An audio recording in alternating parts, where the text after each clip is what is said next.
So hi there again, my dear friends. In this video we will continue to talk about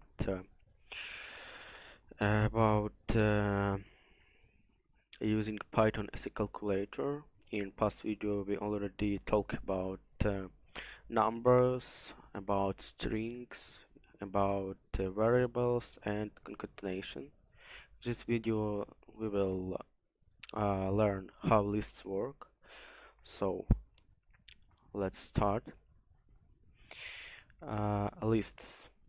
Python knows a number of compound data types used to group together other values. The most versatile is the list. It can be written as a list of comma-separated values items between square brackets.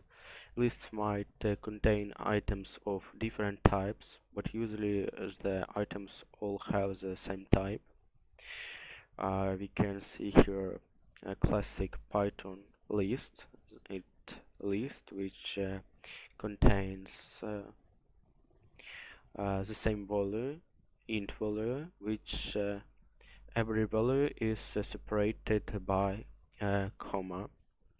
Here we are trying to print it, and we get the same list. Like strings and all other built-in sequence types, a list can be indexed and sliced. What it means? It means that we can only type something like squares 0. Squares is our variable, square 0, and our command line, our compiler will return us 1. 1 because 1 is first element of our list.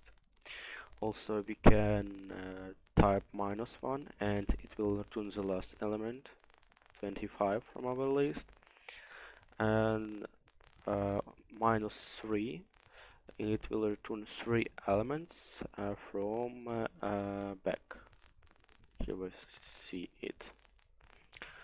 So all slice operations return a new list containing the requested elements.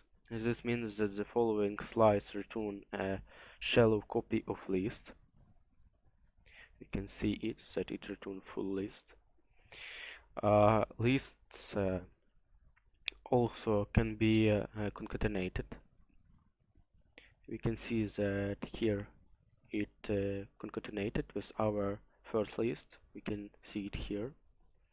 Yes. So let's create our first list. Let copy that and run. Nothing happened. Nothing happened because we didn't create what. You can write what happened with this code in comments. I will make a hint here. Yes, we must use print statement to display that list. So you unlike strings which are immutable. You can read more about this here. Immutable.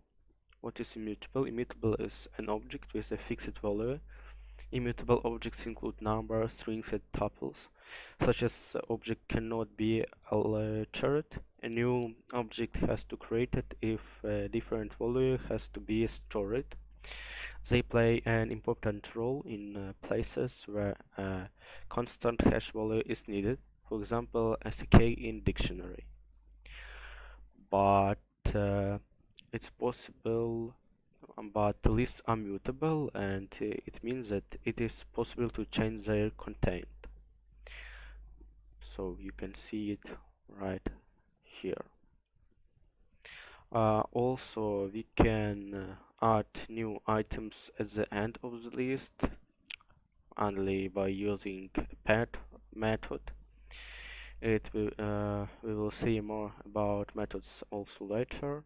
So cubes.append 20, it will add the cube of 6.